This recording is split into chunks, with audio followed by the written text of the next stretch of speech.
Hello, welcome to Gallery Teachers Masterclass. My name is Robert Hanley. I'm Quality Manager of Atlantic Language Ireland. And today I'm presenting on the topic of teaching online, a retrospective guide.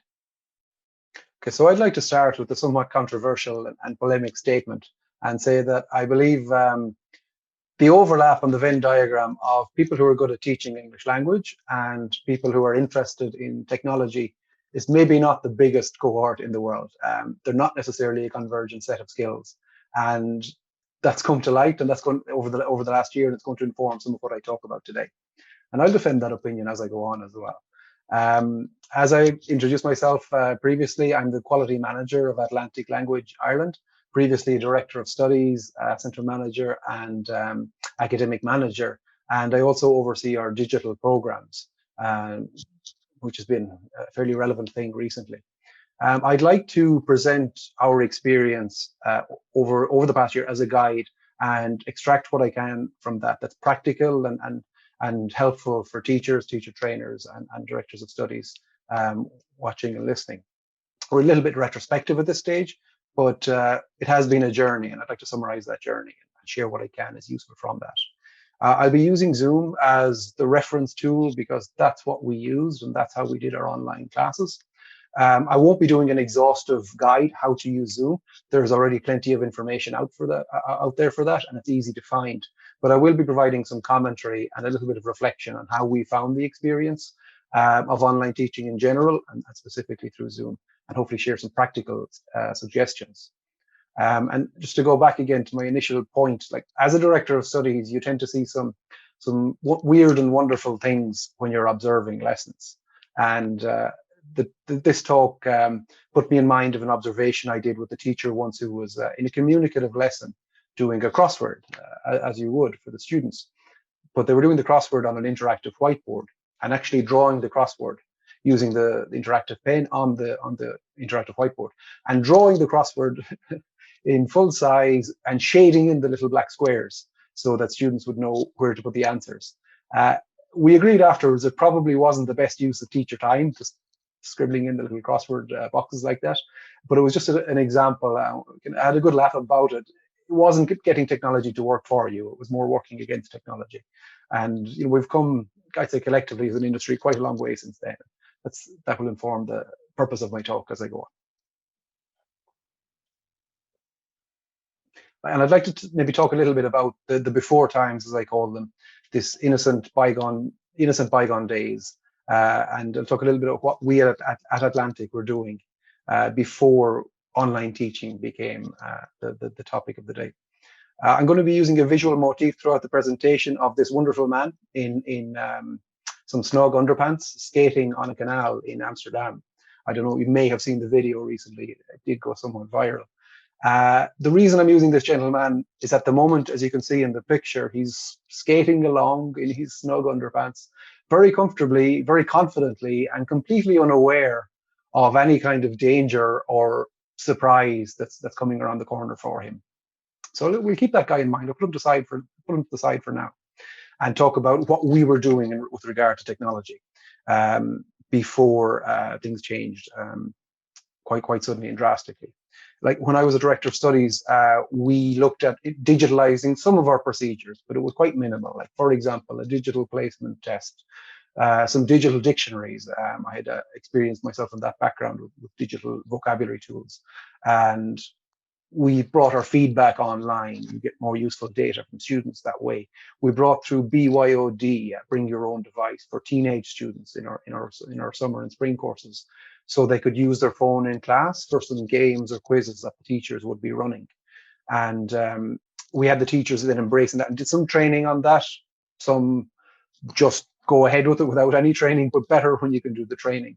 And make sure that things have content and a purpose in the lesson when you're using technology in that way. We had rumors only of teachers setting up groups, mini learning groups informally with students, even WhatsApp groups. Why would you do that? I don't know, but it was solving a problem that they had already identified. And we also thought for our teacher training courses of adding a way before people would travel or after they would go back to engage with them online as well, but hadn't got so far as actually doing that. So this is just a reflection of where we were. And as you may have heard, things changed, and something happened, that online teaching suddenly became much more important and much more required. We quickly refocused when we had to, but we were lucky in that my position existed, in that you had somebody who had the time and remit to spend on digital learning and looking at digitalization of the syllabus in the classroom and the experience for students, but was not necessarily caught up in the day-to-day of directing studies and all of that, and had the time, so therefore, to give that. So we quite quickly jumped online and only missed a couple of days of class before we did so. But the objective was just to keep teaching and to keep our students in class and to keep our teachers working and do that as quickly as we possibly could. We had to find a tool to do that. Our system is on Microsoft 365. The obvious one would have been Microsoft Teams. But at the time, Teams didn't have a function for breakout rooms, and that was a deal breaker for us. And I'll talk more about that a little bit later. So, you may recall there was about a week when it was very fashionable and everybody was spending time having Zoom quizzes with their family. It didn't last too long, but we were able to capitalize on students and teachers who were at least fairly familiar with the idea, if not the practice, of Zoom as a video conferencing tool. So putting the classes on there was very much the path of least resistance. But we didn't have time to look into anything else in great detail. And as I said, you're talking something we probably would have built up over 1 year, and I'm only exaggerating slightly, we had to do in less than a week. Of course, when you're moving that quickly, it's not necessarily going to be smooth. Things don't always go right, like our friend on the ice here, who has come a cropper. You end up learning on the job and things go wrong. Like, I recall, like, from my own supervisory capacity, I once pressed a button and simultaneously, instantly ended all of the classes that were happening at that time. 8 or 9 teachers and all their students suddenly locked out because I pressed one button. There was another time we had the hosting wrong on Zoom, where setting up, this can happen when you're setting up meetings for somebody else. You inadvertently may make yourself the host. Therefore, the class or the meeting can't start until you're actually there. That was another interesting Monday morning. We had teachers with maybe a laptop that wasn't able, for the capacity kept crashing. You maybe get a very panicked phone call that there are 10 students who've just been literally thrown out of their classroom because the computer crashed or maybe the program crashed. We had the episode where the wrong link was shared with 150 students. They couldn't find their classroom again, quite literally. These are the things that can so easily happen. Zoom support wasn't really there. Now, they may have been busy, fair enough. I recall putting in a request to get a hosting issue solved. At one stage, they got back 4 months later. So you wouldn't want to have been waiting around for that. We wanted to get some student support for that, so we created a WhatsApp group, put the number online. And again, there was an interesting Monday morning when I was having 23 simultaneous conversations with students via WhatsApp, trying to keep at 9:05 when they were supposed to be in class, and trying to keep them all, trying to juggle all of those conversations. But of course, it wasn't all troubleshooting. It wasn't all, I can't find my link or my camera doesn't work. It was support, because you had at the same time students worried about their visa, worried about their attendance, and all kinds of other real life issues that much bigger than getting to class. So I suppose the summary of that and the takeaway I would recommend is you have to be realistic in terms of what support you can offer, because if you put a phone number up there, then students will use it, and they have every right to do so. Then you're talking about quality and moving online properly and well after you've got past the initial hiccups. So training obviously came later, and we wanted to make sure that we did take that breath and focus on getting some training for teachers, and to have just simple things like a guide or a list of competencies that a teacher would need before starting to teach online.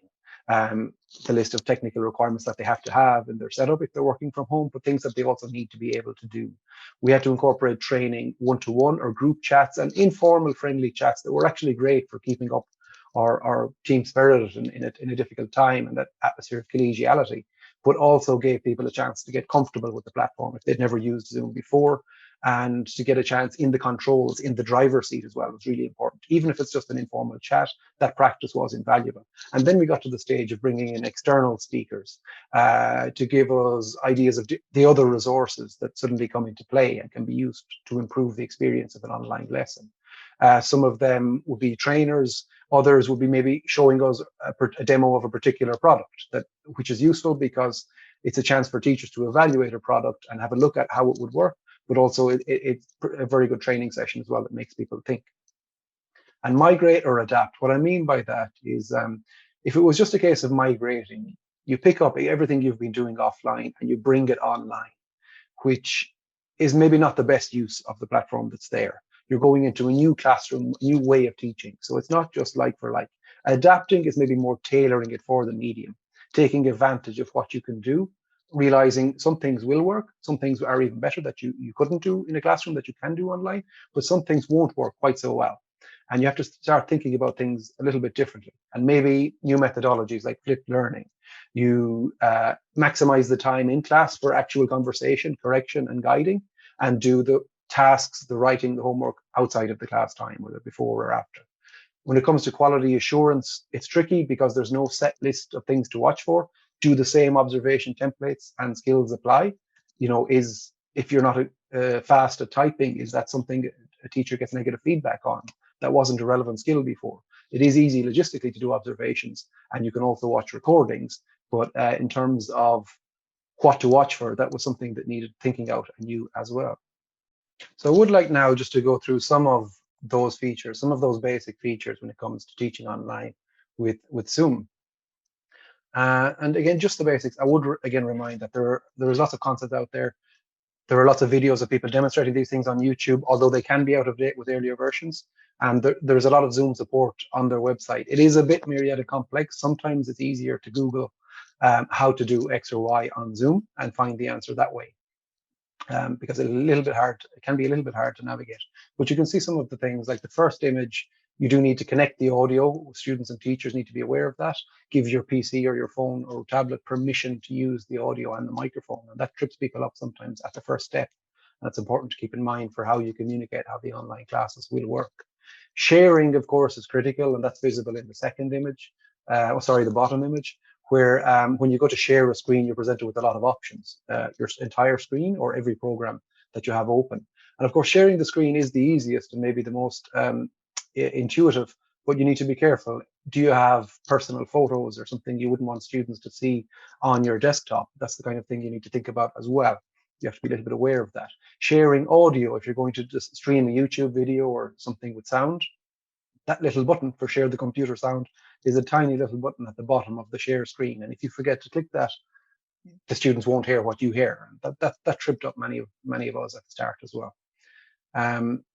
In terms of setting up your breakouts, which is the top image there, and the breakouts, of course, are key. And they were a deal breaker for us. A platform would have to have breakouts for us to be able to run a class, because students learn as much from each other as they do from the teacher. Very firmly believe that. The breakouts in Zoom did the job. Not perfect. There are some limitations. The settings are very minute. Again, in the Zoom account, it's not possible to share content once you've sent students into breakout groups. You need to find other ways to do that. Our teachers found a creative way to do that, where before sending students to breakouts, they would ask the students to take a screenshot of the task or the course book page, and then in breakouts, the students would share that screenshot with their group. And it got past that problem. But you need to sometimes find creative solutions to that. Then, like ironing out the wrinkles, getting a little bit deeper, and how can you do things a little bit better or fix some of the minor annoyances or nuisances that there may be. We started looking at how to improve and standardize. So we covered our classes and we got online, but then you're talking about improving and standardizing a little bit more. A digital course book, there's an example there. And when you get into digital course books, not just scanned PDFs of the physical course book, but an actual digital course book, the publishers were quite obliging in their training time with that, and the resources are actually quite impressive. There's a lot you can do that you can't do with the physical course book. A user guide document, and I've included a sample there as well of one we created. A very simple thing, very easy to create, but it does make things look a bit more polished and professional when you have a step-by-step with some screenshots and some instructions for students to follow. Realizing that there's quiet time. I'll skip past that point, but quiet time is important because it took us a while to realize that you don't necessarily need to be speaking all of the time in an online class. You're not wasting money, or it's not costing any less if you don't speak. And sometimes that quiet time can be appreciated. You wouldn't question it in a classroom to have a few minutes of reflection or quiet work on something or individual work, but the tendency can be to jump to just speaking all the time in an online meeting, and that doesn't need to be the case. In terms of a standardized document, the Zoom board uh, is basic enough. It does a certain function, but we graduated actually quite quickly to using a standardized document. And a PowerPoint really still is the best way, even if it may not be a PowerPoint style class or a lecture style. A PowerPoint document is still the best way, I think, anyway, to structure a lesson and break it down into sections. It allows you to set aside a part. This part is going to be written work. Another way to manage written work, for example, would be to set students into individual breakout rooms and then dip in and out or float as you need to for the monitoring and support on that. VLE integration, the virtual learning environment, was something we added a bit later, and we went with Moodle, which we had only been using for placement testing prior to that. But and I want to just emphasize that it can be easy to overestimate how much there is there and how difficult it is. It doesn't have to necessarily be the case. And what we did was set up our Moodle, a different course for every class, and then the teachers were able to share the resources, share the documents they wanted to share with students into that. The students could then access it. The access, setting in the students is a little bit of work, giving them their passwords and so forth. But then you are able to share the Zoom link as well. You can go technical, integrate an API, so Zoom appears like a button to the class or the virtual classroom. But it's also possible to just pop in the link to the current class when you set that up. We also created a teacher staff room space, which was just a place to meet and to hang out and to share ideas, to share teacher training resources. And again, was just another course on Moodle. In terms of teacher profiles and rostering, that could go a little bit complex if you didn't give it enough thought. And we found a good way to do that was to set up our teacher profiles on both Moodle and Zoom as the class profile. So that way, when a teacher is unavailable or another teacher takes over a class, they take over the same identity as well, the same avatar, the same username. And you just set one common standard password, and it makes things easier for everybody. Adding security, then what you did find initially was Zoom started adding security steps, so it becomes necessary to use the waiting room. But the waiting room is a tool you can exploit, and the password isn't necessarily needed then, which makes things simpler to communicate to students. And the waiting room is actually a tool you can use for further communication as well. So then you get to maybe the frills or some of the things that maybe aren't as necessary or as fundamental to online teaching. And again, with Zoom as the example, this fortunate lady, she's fallen victim to the virtual background overexposure, and I've had that myself, where the virtual background, it can look well if you want to hide where you are, but it can chop your ears off or wash you out, as has happened there. And it may be at the end of the day, it's maybe a distraction, and it's not that important. If you're going to do it, you do need a green screen, I think, which is not overly expensive, and it does give the option to superimpose. You can buy green screens online and then superimpose whatever virtual background you want, even uploading a photo to Zoom. You do see some creative stuff out there as well. It can be it can be fun, but I think possibly still a distraction as well. Transcription, recording, again, two functions you can do on Zoom. Transcription, automatically producing what was said, and the recording to refer back to the class if you choose to use the recording button.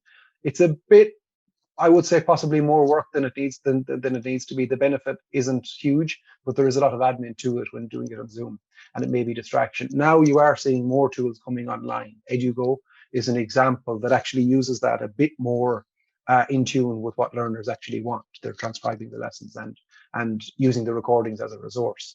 The board, as I mentioned on Zoom, isn't amazing. It can be quite difficult to draw with the mouse, and I would question whether it's worthwhile. Other features like a student taking over the control, maybe again is of questionable benefit, but maybe there's a specific use for that as well, where it is of benefit. The Zoom polling, something that had to be done in advance. And again, there may be other third-party tools that are a bit easier to do that. Like something like Mentimeter is possibly a better way to go about polling rather than using the Zoom feature. And the annotation can be useful, but a little bit intricate for easy use when you're just focused on keeping engaging with your students. Multiple screens, I think, actually can be a big advantage. to just give multiple monitors, to give more space for the teacher to have a Zoom in one window and another screen showing the content they're sharing or their notes. But it takes getting used to, and it takes training. And sometimes things can disappear or you've lost the run of them until you get used to that. So like, I suppose in summary, it's important here to focus on what's important, what you actually want to offer as part of your class, but not to get distracted by things that may be superfluous. And then you run into the potentially bigger problems, like our guy here, where you can crash and freeze rather than crash and burn through the ice. And this is the kind of thing that is definitely going to happen when you're teaching online, and you have to just be able to deal with it or prevent it as much as you can. The internet is like skating on thin ice sometimes. Mishaps can have a big effect. And some of the things you see, like poor connections, for example, the aforementioned freezing. Sometimes it's a good trick to ask a student to turn off their camera if their connection is poor and it speeds up the data signal. But it's important to remember you can't fix broadband issues. You can't fix someone's internet signal. There's no point trying, and there's no point apologizing for not being able to do that. You can encourage teachers and students to optimize the performance of their PC. You can share tricks people are maybe not aware of if they're not of a technical bent. Maybe they have too much stuff on their desktop that's slowing down the computer. Maybe there are too many programs open. Maybe they're using some heavy apps or programs that are taking up a lot of memory space on the computer. And maybe to share one little story again of this, we had a teacher once who for all their pedagogic expertise, again, wasn't a technical expert, raised a complaint that his PC was working quite slowly. So another teacher actually who was quite technically minded went to have a look. And they found the mystery quite quickly, that he had 93 tabs open in Google Chrome, and wondered why his PC was working a little bit more slowly than it should. So it's the kind of thing you can't take for granted that everybody knows that. Other issues that might happen, invisible friends or ghosts, where people are in the class, maybe getting their attendance, or maybe just they left it on, but you don't see a picture, they're on mute, they haven't said anything in a while. And you need to have your response, and you need to have a policy for that. Is there a point where you kick people out if they haven't answered a question? And you need to stick to that, because if not, you're losing rhythm or risking the flow of the class, talking to a ghost that maybe isn't answering back. Other things that might happen are like relate to student discipline or student expectations. And again, you see a lot. We've had students eating, we've had students exercising, we've had families joining in the background of the class. We had students where two different students in two different levels were joining two classes in the same room. And it's the kind of thing that can happen. And the sound was carrying over from one to the other. The funny thing about that was we used to worry with classrooms next to each other that the walls were too thin and the soundproofing wasn't good enough. But this was a whole new level of that. The breakout issue, like breakouts, there's of such a good benefit, but sometimes the teacher can only be in one at a time, and going from one breakout to the other, the teacher might sometimes just stop the conversation. Everybody looks at the teacher when they join the conversation, and you can cut off the natural flow of that. And it can be sometimes hard to manage them when you're not there. So there is a bit of a dilemma and something that needs thinking about. Sharing to breakout rooms also tricky, and I talked about a way around that already. Missing materials, students finding the document you sent them for work, especially if you're not using a virtual learning environment yet, can be tricky. And again, sharing that to the breakouts is not something that's obvious straight away. So sometimes you need to think about these things and try and prevent them. Some recommendations I would make for teachers, and I'll break this into two parts. I'll talk maybe more so about the system now and try and summarize some tips or tricks for that. To get your background in order is important. Imagination is great. I've seen someone who had a virtual background with a photo of themselves, so it looked like there was some cloning happening. But it can be something simple and not distracting as well is important. But it does need to be thought about because it is visible there. Your angles and your lighting are important. And I've seen so much, people are still getting used to online teaching of what I call nostril cam, where you have somebody looking down into a desktop camera. Doesn't do anybody any favors. Lighting is important, and something like a ring light device is something you can park there, and again is not overly expensive, but makes a difference in how the professionalism comes across of an online class. Your props, and this is, I've seen teachers do interesting things with fluffy toys, and you can make an activity or a game out of this. I've run a class before where we had find something which, and we practiced our superlatives. So students had to dash off in 30 seconds, find something which is very colorful, and then we would debate the most colorful as part of the superlatives practice. You can bring props into the equation. And another thing that can go wrong, multiple window navigation.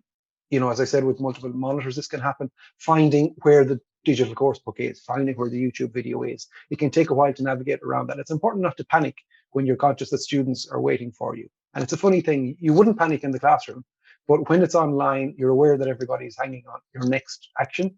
It can be a little bit panic inducing. So I would encourage a way to buy stalling time. An easy way to do that can be just play some music. If you need a minute to gather yourself, put on a song that's part of your pedagogic outcome for the day. Maybe it has some target language. Let that play, and in a relaxed fashion, pull up what you need to share next, just to avoid that panic. The waiting room I mentioned is something that can be exploited. In Zoom, you're allowed to customize the message that goes into the waiting room. So that could be pre-class tasks, something to think about. That could be instructions or rules for classroom conduct or communication. You can exploit that space as well while students are waiting a couple of minutes to come in. Similarly to that, you can have something on display as students filter in. So you still get that useful time when some students arrive before others, but before the class starts formally, you can have something on display which is of use here and can set the tone of the rest of the lesson. You need your policy. As I mentioned the ghosts in the previous slide, it's important to be consistent with that. Also, are you asking students to leave their video on or off? And when are you making exceptions to that? It is much better with the video on, but it's not always practical for a whole load of reasons. But it is, especially if you're getting into teaching pronunciation, you really want to see somebody. But there is a line there. And sometimes poor internet connection or some other reason, maybe the camera isn't possible. So you need to have a consistent policy on that as well. Similarly, with to mute or unmute, what are the classroom rules there? If one person is speaking, should the rest be on mute? And you are sending a message by what you say there as well. But you also want to eliminate background noise, be able to mute other people if they forget to do so. The standard document, I think, looks very professional as well, but you end up needing to learn to type quite quickly if you're using the document as a whiteboard, and it's become an important skill to be able to type quite quickly and to share this content without students get it. It can be frustrating to watch somebody typing quite slowly, unfortunately. Some recommendations for teachers when it comes to the lesson planning end of things then. And I think a big point of this is that when it comes to interactions and the phases of the lesson, you can't wing it when it comes to online classes. You need to have very specific phases of the lesson, thinking about your interaction in advance, because it's much too costly if you get that wrong and in the flow of the lesson. And everything is much more distinct in terms of what you're actually doing. As a teacher to student, student to student, or student presenting to the class, that needs to be decided in advance. And there's a sample lesson plan we use there on display as well. Timings, everything takes longer. And even if that's just getting a student response, eliciting to a group the open response, can anybody answer this question? That maybe isn't the best idea in an online class. You might end up with awkward silences. You probably have to abandon that. I think a lot of our teachers found, and I found, it's better to call on people specifically to answer you, but you need to try to include everybody in the class as well, including the less vocal people. To pre-teach the essential key language can be a time saver. Mute, unmute, camera on, camera off. It can help keep things moving, and it's the 21st century scale and necessary language now anyway. To stand and move, I think, is important, and people, I think, presume that you need to be sitting to be teaching, to be working online. It's not necessarily the case. It's a long time to be sitting on a PC, and it's important not to forget that. I'm standing myself, and it's just a personal preference, and it would be when I'm teaching as well. And it's important to get students up out of their seat and moving around as well. And again, something you can incorporate an activity to do. An example activity I ran in the past was for students, again, to go and get something, or to go off camera and move around for 30 seconds, come back, and their partner or their classmates have to guess what they have done in the meantime. You've got a present perfect practice activity. But just to regenerate energy like that is important. It's hard to keep an attention span that focused for that long, just sitting at a computer or possibly sitting on a phone. With breakouts, it's important sometimes to just let them run, and students need that time with each other. You can overmanage the breakouts, and I think it's a pitfall to avoid as well. To use people's environments, skip past that, but there's a lot at play. People are at home, they're quite happy to be at home in many cases, but there is somehow an intimacy of online teaching and online learning, and you're bringing people into your home in a way, and people can be quite happy to share things that are around them. And there is a lot you can do, like the activities I've mentioned, to bring the environment into play and make that interesting as part of the lesson. And prioritizing student talking time sections. Again, the inclination naturally can be for the teacher to talk more in an online lesson, but it's important to resist that inclination and really focus on the time that students actually get to speak. In terms of administrators, then, there are a couple of maybe quick tips I can share as well. And consider the platform and functions will be the first of those. We used Zoom and Moodle. They were there, they were easy, but they don't necessarily have to be the case. And if we're going back, that we might reevaluate. I would say there are those 5 or 6 key features that need to be there. A quick way to share the files, a teacher-friendly board to write on or type on. That's something that's accessible that people understand straight away and are able to get to use quite easily. The Zoom dashboard is the eye in the sky where you can see all of the classes at a given time. And that's quite important from a director of studies or administrator point of view. And migration, if you're jumping from one platform to another, that takes a bit of thought because you can get quite comfortable and institutionalized and used to one particular platform. In terms of a VLE, I think I've talked about that already. You don't have to overthink it. A lot of things are findable. You can Google how to create a SCORM file for a VLE, but maybe you don't need to do that. We found our teachers were able to get to grips with that actually quite quickly, doing the basic files, sharing them with the students in the groups, and then referring to those in class. And even just a simple document to guide students on how to follow the lesson, to give the rules or a code of conduct can be very useful there as well. I mentioned devices. Students may be on their phones, and there may be no way around that. As a 3-hour class or 2.5-hour classes, that's a long time to potentially be on a phone, so it needs to be considered. The support line I've talked about, need to do something that you'll be able to keep doing. The WhatsApp line I mentioned is one option. There's an image of ours there. Something like Fresh Desk or ticketing is another way to do that. The practicing, the teacher training and practicing, being in the driver's seat. I cannot emphasize enough how important that is to get a sense of being the host of, in the case of Zoom, being the host of the meeting and actually practicing that. Those common standards I've talked about again are key. What are the teacher profile picture, the username? Are they all using the same lesson plan document? If individual teacher, are you using a similar document every day that is legible, big enough font, and consistent that students know what they're looking at?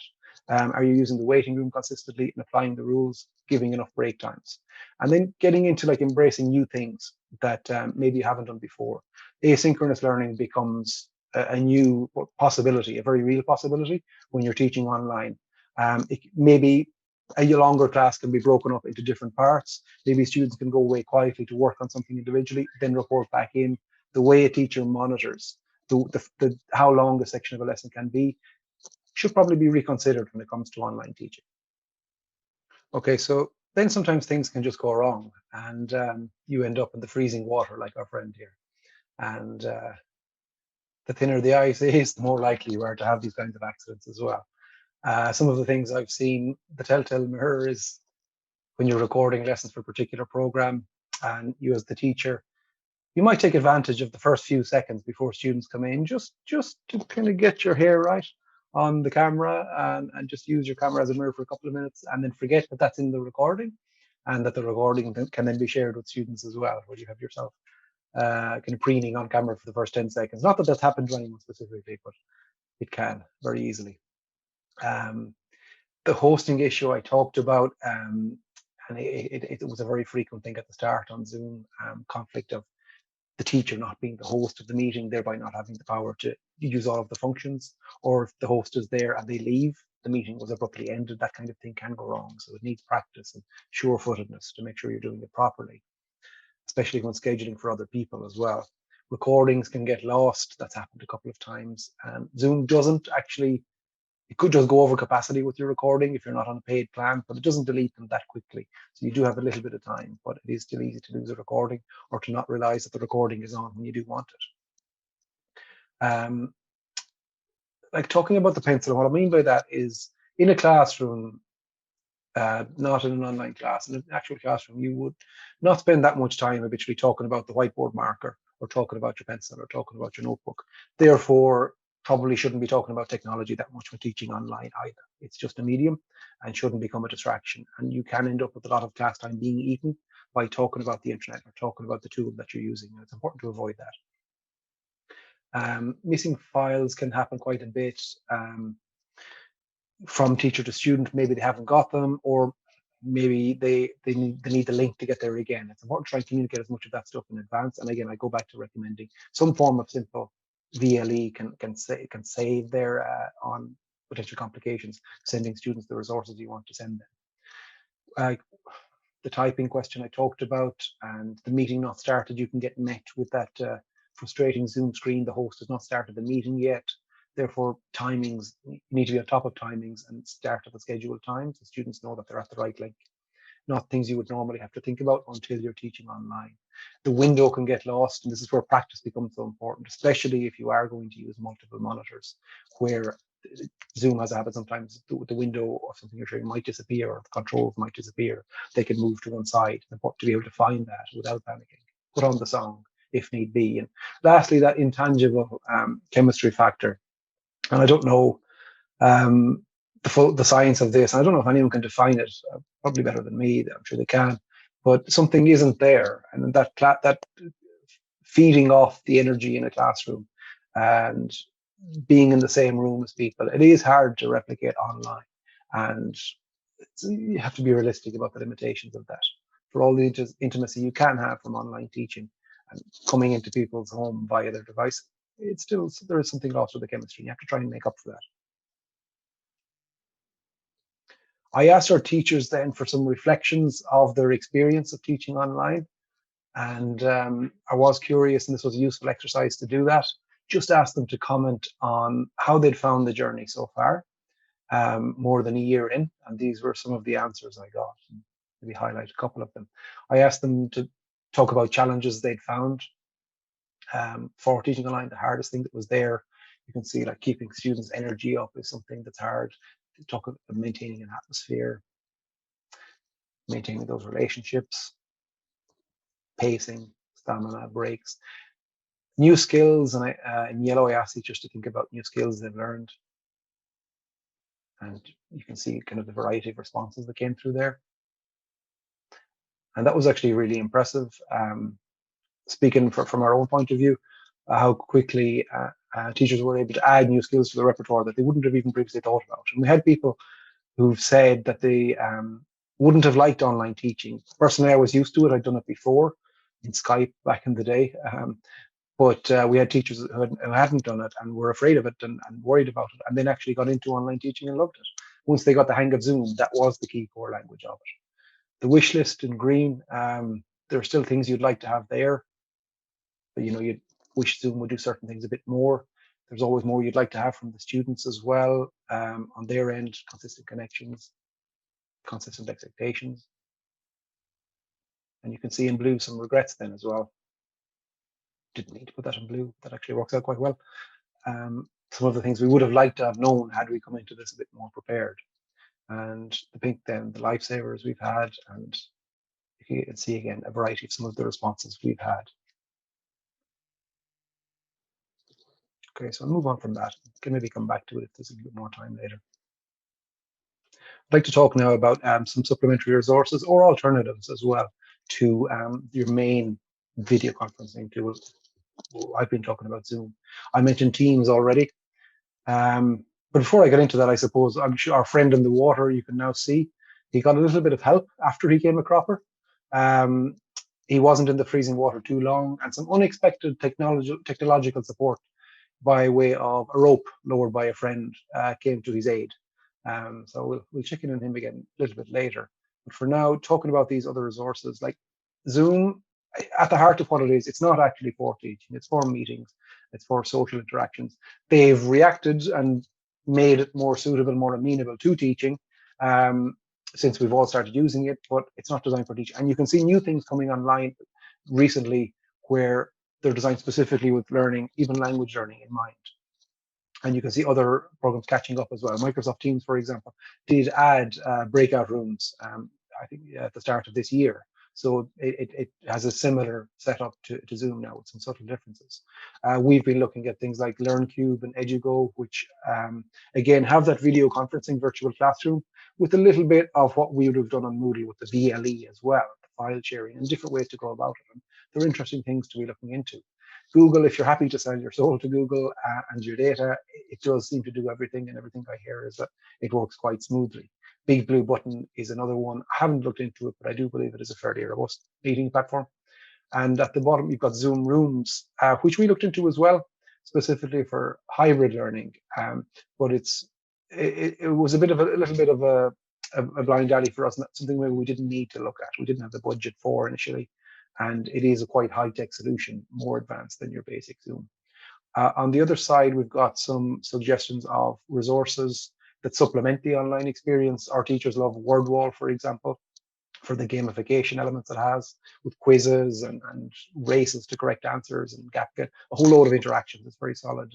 Mentimeter, I mentioned, is useful for polling, and Kahoot for quizzing, and Padlet I had an example of before, which can be useful for that kind of collaborative whiteboard content as well. And one thing that I think would be interesting here would be getting some suggestions together, and I would kind of encourage everyone to go to the workshop forum for masterclass to share these, because teachers can learn so much from each other, and other people will have maybe tried an app or a tool that you haven't thought of, or maybe you've got a website that you've become quite expert on and would like to share. So there's a link there that we're going to ask people to click on throughout this talk and after it, and just to get that kind of forum together to share these ideas, because it is very much learn by doing and learn from each other. So a note on something new and exciting and interesting, which is hybrid learning. And I'd like to just maybe leave a couple of points for consideration on that. You can see the potential for, if people are unavailable to come to the classroom, if that's they're quarantining, having coming into a country, or they're otherwise not able to get to school physically, that they could still be in the classroom digitally with their classmates actually in the classroom physically. That opens up a door to something exciting of maybe before students come to do a course, or after they've left, or even if they're never going to travel, that they could potentially be in that same classroom space. I would urge caution. Testing and training are so important. Our teachers have said it is like teaching two groups of students at the same time, teaching two classes at the same time even. That takes getting used to, and it takes practice. And the setup shouldn't be underestimated either. It's very easy to just pop a camera and a microphone on a teacher or in front of them, but that excludes the students speaking to each other, which I think is the key to communicative language teaching. The students learn and speak to each other. And it probably wouldn't be a good idea to have students in the classroom just speaking to each other, students who are online just speaking to each other. You want to get that crossover and flow, and ultimately give the feel of a classroom, how you can recreate that classroom feel in the background and the sound and everything to somebody who might be joining online. But something that is still being thought out at the early stages, but I think is an exciting and interesting area to look into.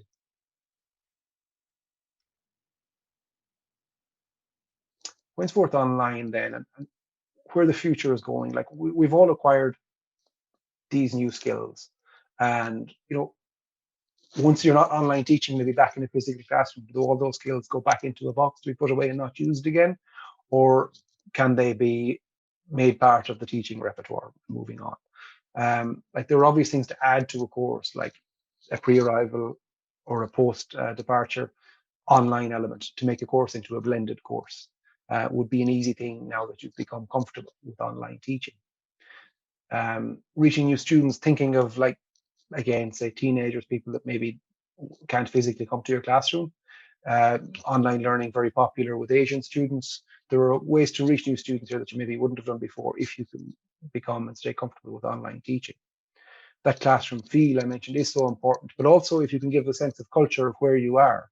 Just because you're teaching online, it doesn't make your location maybe less relevant. There's still an element of learning about a place that can be replicated to a certain extent online. Like, the new skills picked up really can be blended with the existing skills to create, I think, a more polished overall teaching experience. Like you can see, the technology is catching up. Some of the ones I mentioned previously, there are a lot of new digital tools that actually improve the online learning experience, which are becoming available to teachers and to schools. But very much like the genie is out of the bottle now. Digital learning is not going away. It's a case of what is the format of it in the classroom learning or as a completely different stream. And it's like our friend here on the ice. He's been dragged out of the ice at this stage. He doesn't know where he's going, but he is getting that support, and it may be a rough ride for him as well. So as you can see from our friend on the ice here, then the process maybe isn't the most elegant. You've got friends leading the way and peers guiding you along, and maybe you're being dragged along. Maybe it's even a little bit of a rough ride, but it's important to go on that ride and to get the help and to pull on the rope when you need to. And that's why I would encourage all of you to join the conversation on the Masterclass forum. There's not an awful lot out there in terms of CPD and networks for online teaching skills. And I would just really reiterate the point that we can learn so much from each other. There are stories, there are so many resources to share experiences on. There's so much best practice and little tips and tricks we can pick up from each other, and ideas that can be summarized in quite a short time, or maybe a paragraph to go a long way. So I'd ask people to contribute to that and share their ideas on that on the forum. And we've got a link and an option for people to add to that now. And again, I just go back to our hero here, and maybe we can take a note from him. You know, after all he's been through, he's found his way out. And what can you do? You get back up on the ice, go to where the ice is a little bit stronger, and take a bow and skate off back home, where you maybe put on some more clothes. That's all you can really do. He skate off, but a little bit wiser for the experience is useful as well. And again, just to reiterate, the resources that are there, like we've talked about, sharing ideas with online teaching and that and other topics. There's such a valid and active resource there we can all tap into with the Gallery Teachers Forum.